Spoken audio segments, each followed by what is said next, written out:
Ya, saudara-saudaraku yang terkasih, kita ada di dalam minggu kedua di bulan Mei tahun 2022 ini. Kita diizinkan Tuhan mendengarkan firman-Nya lagi, dan kita akan masuk lebih dalam lagi keluasan firman Tuhan, sehingga kita akan semakin diperkaya, memiliki pengenalan kita akan firman-Nya. Maka hari ini kita akan membaca firman Tuhan dari Injil Yohanes pasal 20 ayat 24 hingga ayat 29. Bunyinya demikian. Yesus menampakkan diri kepada Thomas. Tetapi Thomas, seorang dari ke-12 murid itu yang disebut Didimus, tidak ada bersama-sama mereka ketika Yesus datang ke situ. Maka kata murid-murid yang lain itu kepadanya, "Kami telah melihat Tuhan." Tetapi Thomas berkata kepada mereka, "Sebelum aku melihat bekas paku pada tangannya, dan sebelum aku mencucukkan jariku ke dalam bekas paku itu, dan mencucukkan tanganku ke dalam lambungnya, sekali-kali aku tidak akan percaya." 8 hari kemudian, murid-murid Yesus berada kembali dalam rumah itu, dan Thomas bersama-sama dengan mereka. Sementara pintu-pintu terkunci, Yesus datang dan ia berdiri di tengah-tengah mereka dan berkata, "Damai sejahtera bagi kamu." Kemudian ia berkata kepada Thomas, "Taruhlah jarimu di sini dan lihatlah tanganku. Ulurkanlah tanganmu dan cucukkan ke dalam lambungku, dan jangan engkau tidak percaya lagi, melainkan percayalah." Thomas menjawab dia, "Ya Tuhanku dan Allahku." Kata Yesus kepadanya, "Karena engkau telah melihat aku, maka engkau percaya.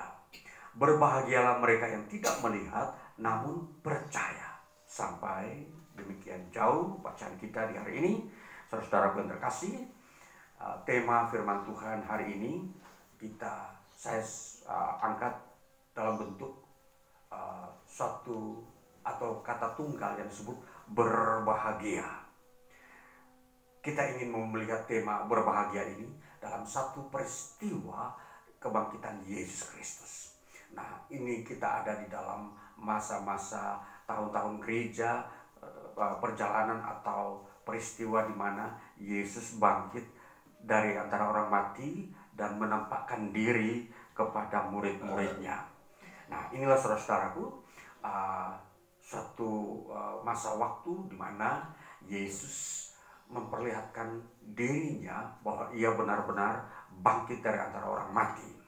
Saudaraku yang terkasih, kita sebagai orang percaya, orang Kristen di muka bumi ini, kita diberikan oleh Tuhan suatu perbendaharaan kehidupan. Apa itu perbendaharaan? Adalah sumber-sumber kekayaan Allah yang diberikan atau dibukakan kepada kita. Dan salah satunya adalah kebangkitan dari antara orang mati. Saudara, apa yang saya sebutkan tadi, berbahagia, ingin kita selami lewat sesuatu peristiwa yang disebut kebangkitan. Nah, kita mau melihat tahap demi tahap peristiwa kebangkitan. Suatu peristiwa kebangkitan adalah sebuah konsep Allah yang Allah hadirkan di dunia ini melalui Tuhan Yesus Kristus. Jadi kebangkitan dari antara orang mati adalah sesuatu pengetahuan dan pengalaman yang akan dialami oleh orang-orang percaya, dimiliki dan dialami. Jadi ini suatu konsep yang khusus dan yang memang begitu unik di antara seluruh pengetahuan dan pengalaman manusia di muka bumi. Maka kalau kita memperhatikan peristiwa kebangkitan, maka disinilah yang menjadi keunggulan kehidupan manusia yang manusia dapatkan dari Tuhan. Kebangkitan kita sudah pahami maknanya, manfaatnya begitu besar. Artinya bahwa manusia sudah tidak akan lagi diperbudak oleh kematian. Atau dengan kata lain bahwa maut itu tidak lagi menghambakan manusia, tetapi justru ada kemenangan di dalam kebangkitan ini.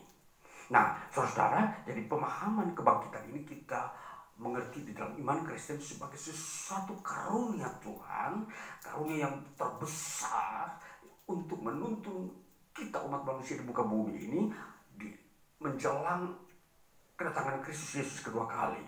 Dan ini merupakan suatu dikatakan suatu kelengkapan yang Tuhan sediakan di dalam iman Kristen. Nah, jadi kita benar-benar harus pahami kebangkitan itu sebuah kekayaan iman Kristen, kekayaan yang benar-benar ada. Jadi kita mau melihat di sini peristiwa berdasarkan sejarah fakta yang tercatat dalam Injil Yohanes pasal 20 ayat 24 sampai 29 terjadinya seperti yang telah tertulis. Kita mau melihat bagaimana fakta sejarah yang tercatat dalam Injil Yohanes ini memperlihatkan bahwa Yesus pada waktu bangkit menyatakan atau memperlihatkan dirinya kepada murid-muridnya. Dan proses ini ternyata berlaku selama 40 hari.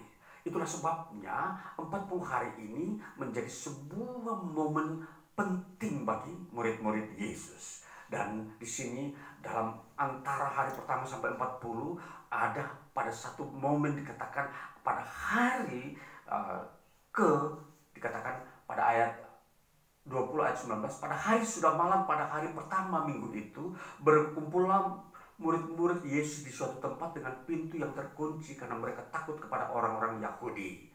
Nah, ini dikatakan hari sudah malam pada hari pertama minggu itu, saudara. Waktu Yesus disalibkan pada hari Jumat dan bangkit pada hari Minggu. Kemudian hari pertama dari minggu itu adalah hari Senin.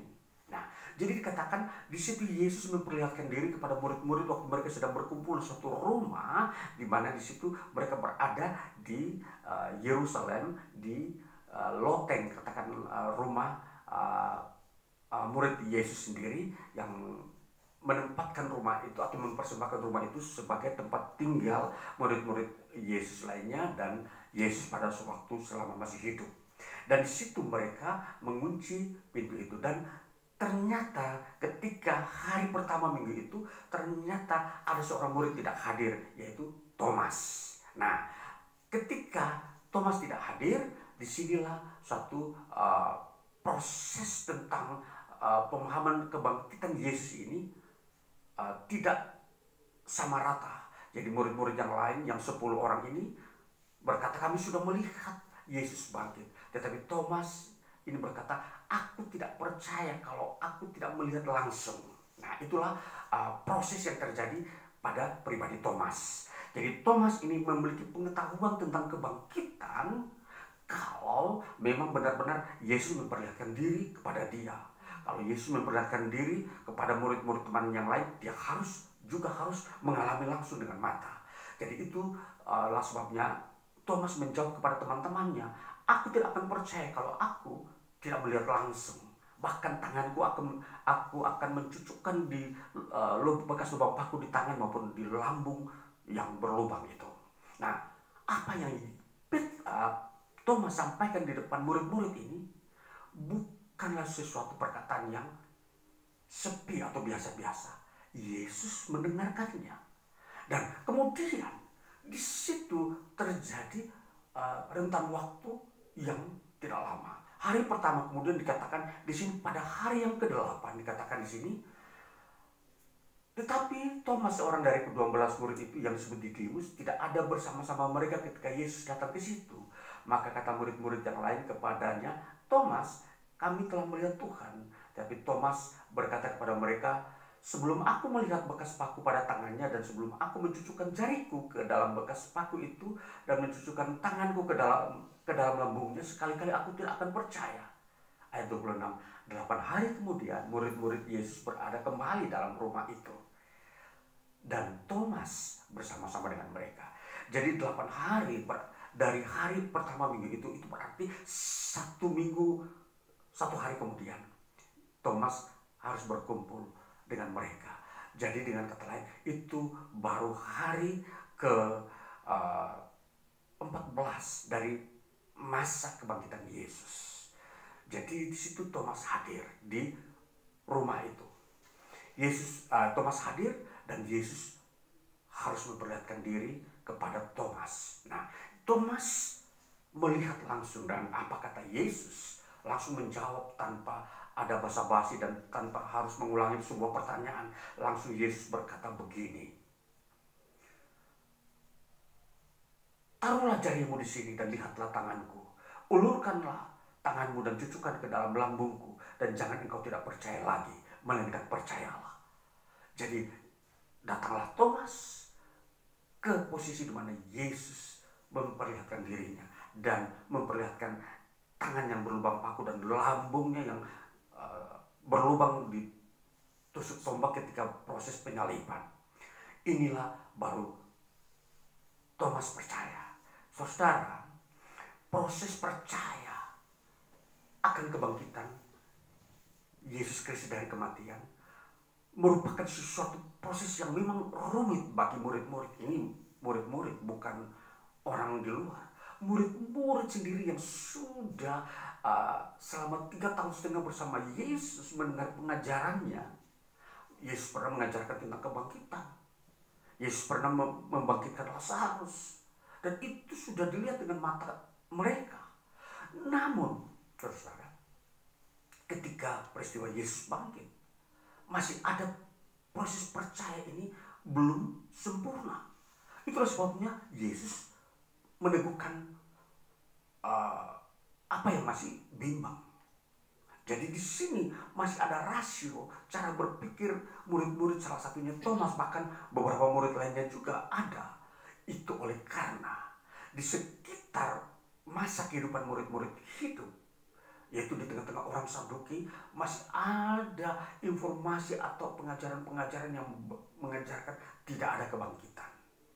Jadi di sini memang seringkali memberikan sebuah tekanan-tekanan, sehingga kadangkala iman itu mengalami sebuah penurunan atau mengalami kelemahan-kelemahan, sehingga memang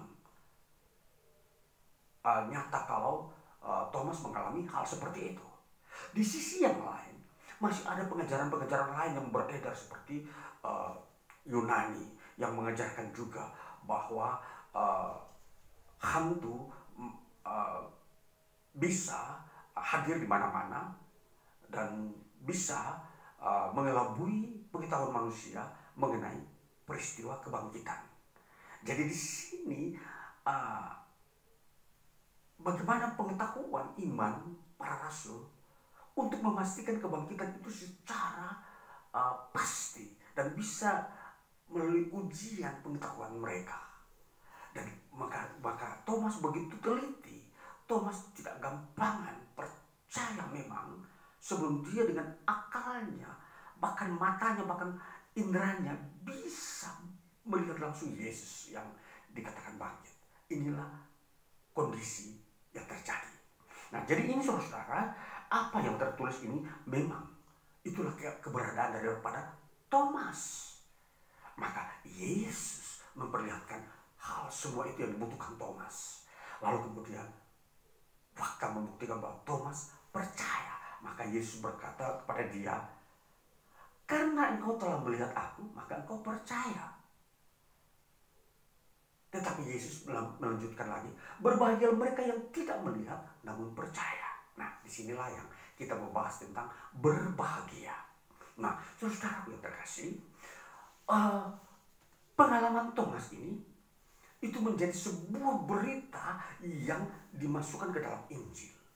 Pengalaman Thomas ini itu menjadi salah satu isi berita daripada Injil, yang dimana di situ akan menjadi bahan untuk penguatan iman orang percaya selanjutnya. Sampai hari ini kasus yang terjadi pada Thomas itu terjadi juga pada kita gereja Tuhan sampai akhir zaman ini. Ada orang-orang muda, ada orang-orang dewasa sudah banyak mengikuti atau menerima ajaran Kristus, mengikuti peribadatan, mengikuti pengajaran-pengajaran dan khotbah-khotbah, kesaksian-kesaksian. Namun masih ada pun yang masih ada dalam posisi bimbang atau kurang yakin akan berita-berita Injil. Nah, inilah sebabnya itu dicatat di dalam Injil. Itu berarti bahwa manusia kita, iman kita orang percaya pun masih terus dibentuk, ditambahkan. Ya, jadi pergantian generasi semakin sekalipun menjelang kedatangan Tuhan Yesus, proses-proses iman orang percaya itu memang masih ada yang seperti Thomas, ya, melihat dulu baru percaya. Nah, ini proses ini yang kita sedang alami. Maka penegasan di sini, berbahagialah orang yang tidak melihat namun percaya, ini yang harus kita kembangkan. Ini konsep yang ditampilkan Yesus kepada Thomas dan kepada seluruh orang percaya, bahwa berbahagialah kamu yang tidak melihat dengan mata namun percaya bahwa Yesus bangkit. Ini yang harus kita kembangkan saat ini. Jadi saudara, memang ini adalah era tidak melihat Yesus bangkit, ya. Itulah sebabnya Yesus menampilkan perkataannya, berbahagialah orang yang tidak melihat aku bangkit dengan matanya namun percaya bahwa aku bangkit. Nah, itu diperuntukkan kepada gereja di mana pada mulanya tidak ikut menjadi saksi mata dalam melihat langsung, hanya murid-murid. Maka kita disebut berbahagia. Jadi kita yang telah menjadi percaya kepada Kristus Yesus, kita akan dituntun Tuhan masuk di dalam satu area yang disebut area tidak melihat namun percaya. Dan inilah yang mau kita bangun, kita mau kerjakan, dan Tuhan sedang mengerjakan ini di tengah kita. Maka disebut berbahagia. Berbahagia. Makanya dikatakan, apa yang disebut berbahagia ini yang dalam bahasa Yunani disebut makarios. Makarios kalau diterjemahkan itu memang berbahagia, ya, suatu keadaan hati dan jiwa yang tenang, yang memang membuat hidup ini ada di dalam satu kondisi yang stabil, ya. Itu berbahagia. Jadi stabil, jadi dia tetap kuat. Kalau labil itu berarti dia mengalami goncangan. Berarti apa? Ada kekhawatiran, ada kebingungan, berarti ada kesedihan. Jadi kesedihan itu akan mengakibatkan labil, ketakutan, kebimbangan. Nah, ini kondisi-kondisi manusia. Dan jiwa manusia ini, disinilah bagaimana peranan Tuhan, kuasanya untuk menuntun manusia agar tetap kuat. Nah, makanya disebut berbahagia. Yesus berkata berbahagia. Ini menyangkut iman. Saudara, berbahagia ini tentunya berita dari surga, bukanlah karya manusia. Berbahagia tidak bergantung kepada kondisi-kondisi alam. Contoh, kalau kondisi alam itu kondisinya sedang tidak aman, atau kondisi mungkin krisis atau bencana, sekalipun ada itu, dia tidak bisa mengurangi apa yang disebut berbahagia. Karena berbahagia itu sumbernya bukan dari bumi, bukan dari pemberian manusia dan usaha manusia. Berbahagia itu datang dari Allah, dari surga, dan diberikan kepada manusia atau orang percaya yang menerima kehadiran Tuhan di muka bumi ini. Nah, inilah kepada mereka diberi berbahagia. Nah, saudara, kehidupan model seperti ini, berbahagia ini, hanya ada di dalam iman kepada Yesus Kristus. Ya, saudara, ini perlu lihat ini. Jadi kalau kita mau mencari bahagia, tidak akan mungkin kita dapat di sebuah tempat-tempat keramaian, tempat-tempat hiburan, tempat-tempat yang banyak ada pesta poranya atau pesta-pesta orang bernyanyi atau bersorak-sorak di situ. Tidak. Berbahagia itu bisa dalam kondisi sendiri, kita ada di ruangan kita, kita ada di tengah lingkungan yang tidak aman, tidak nyaman, itu bisa. Jadi ini saudara-saudara, berbahagia.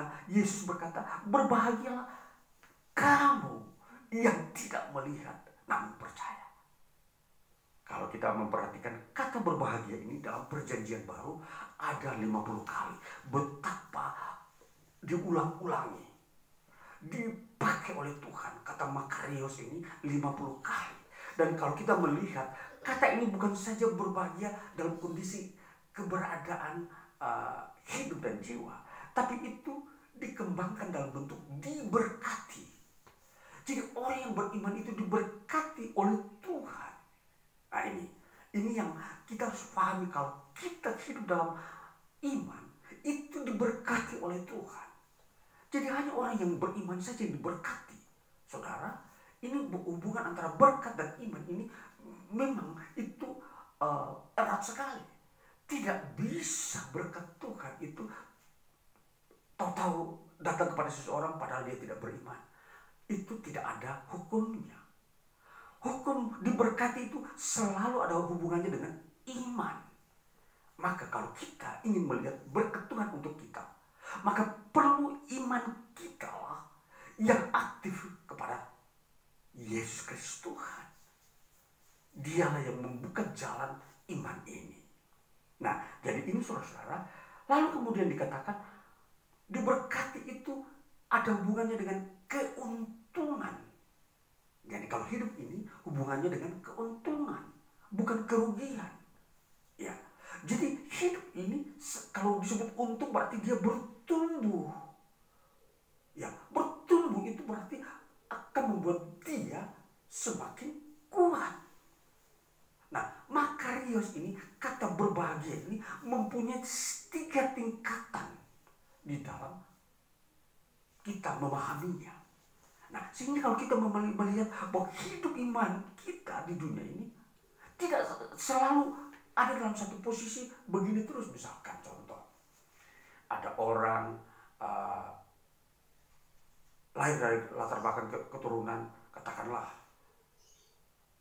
neneknya sudah miskin, bapaknya miskin, dia miskin, anaknya masih miskin, atau bodoh.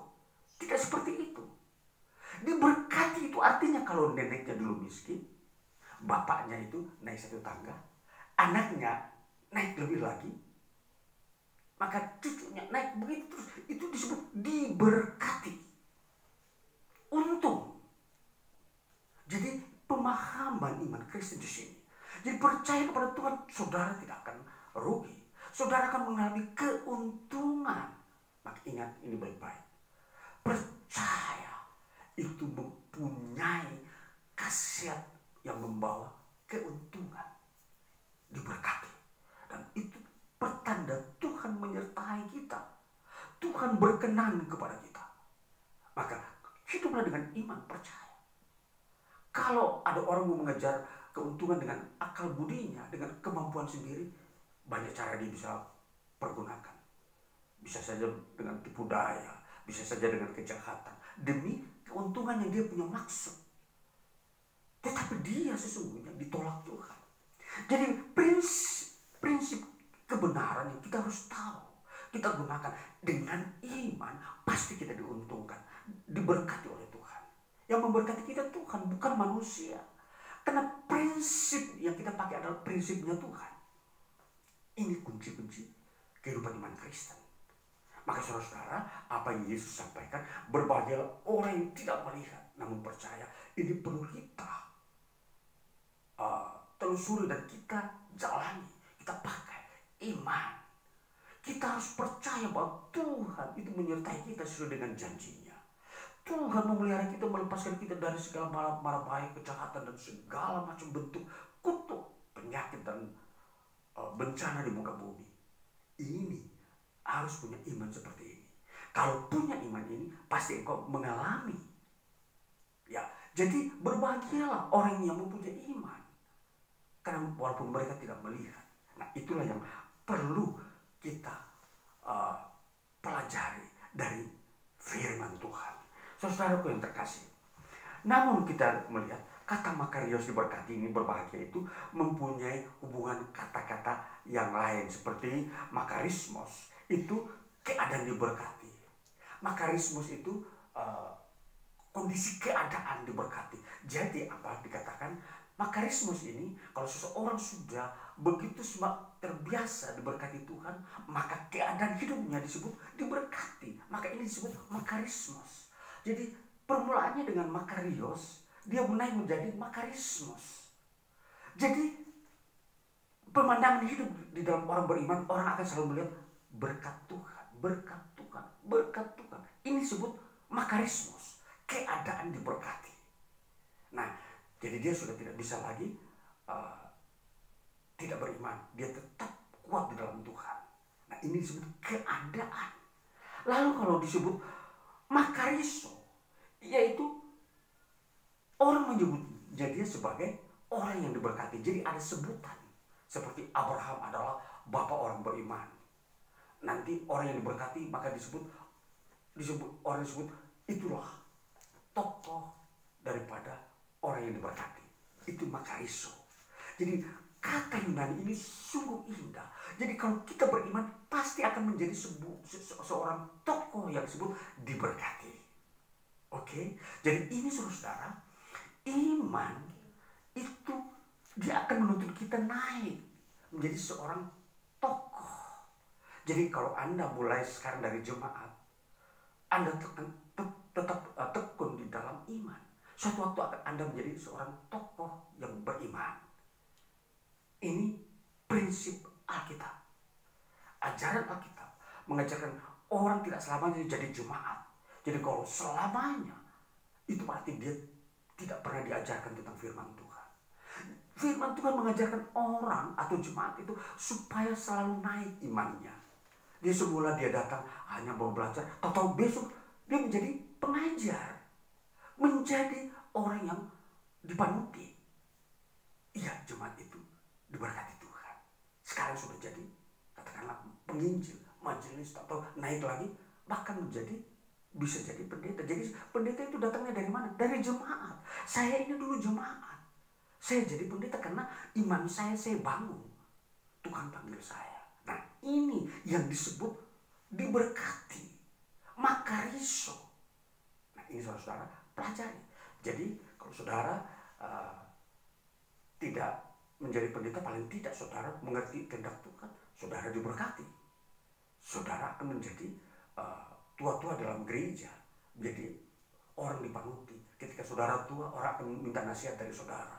Dulu saudara jemaat, ya, sekarang bisa menasihati yang muda. Ini makariso. Jadi kalau kita diberkati mempunyai iman, iman itu akan bertumbuh. Nah, inilah yang kita mau mendalami iman kita. Jadi pada masa tua kita akan menjadi tokoh di dalam iman karena kita diberkati Tuhan sepanjang pertumbuhan hidup kita. Saudaraku yang terkasih, dikatakan kalau kita melihat kata percaya di dalam apa yang Yesus katakan, mereka yang tidak melihat namun percaya. Kata percaya di sini pisteus santes.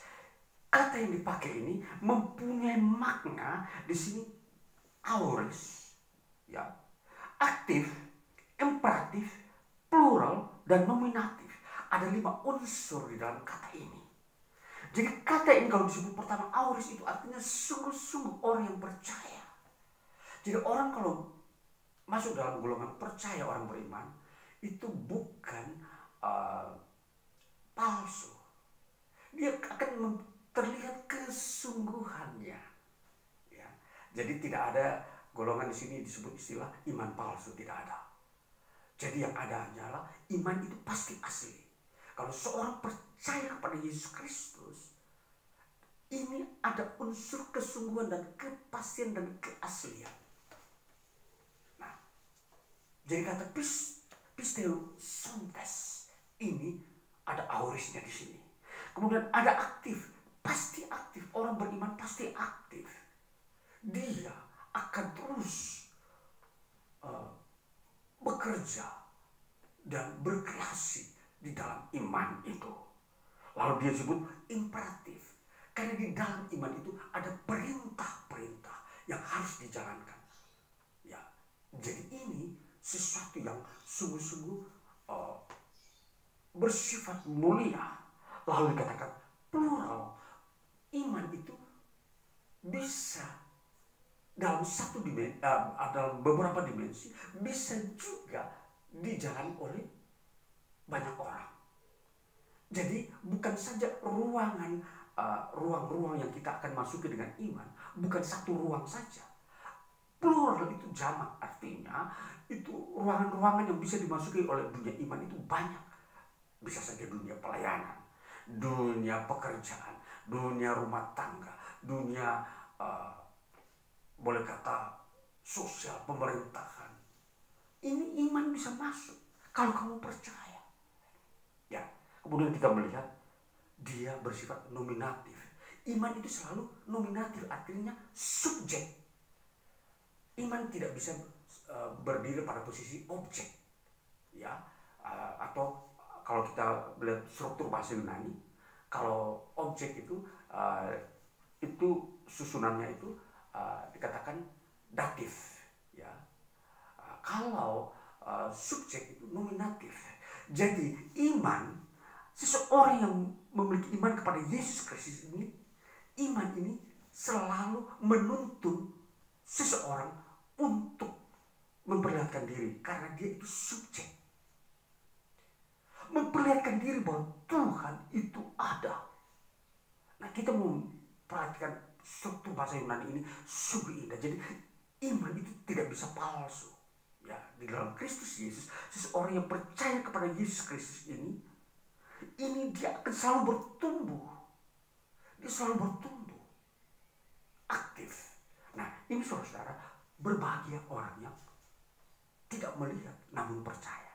Nah, ini mengedepankan iman, bukan indera manusia. Jadi memandang Tuhan harus memandang dengan iman, tidak memakai indera fisik kita. Percaya dalam kehidupan yang Tuhan ada dan bekerja, itu hanya bisa dilihat dengan iman. Tidak bisa dilihat dengan indera mata kita. Itulah yang disebut iman. Jadi hidup di dunia ini untuk berkenan kepada Allah hanya dengan iman inilah, maka engkau akan berbahagia. Hanya dengan iman engkau dituntun Tuhan, engkau berkenan di hadapan Tuhan, dan Tuhan selalu menolong orang-orang yang beriman ini. Ya, kiranya kita mau memasuki hari-hari hidup kita ini terus dengan prinsip apa yang Tuhan sampaikan, beriman selalu.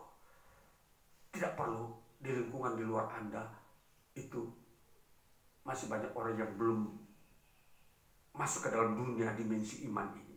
Tapi Anda kalau sudah ingin memulainya, tiada pernah terlambat. Anda bisa memulai di mana saat Anda telah mendengar firman-Nya. Tuhan menghendaki orang yang hidup dalam iman di dunia ini. Iman itu menjadi apa yang disebut kacamata Tuhan yang Tuhan berikan kepada kita. Maka kita masuk di dalam hari-hari hidup kita.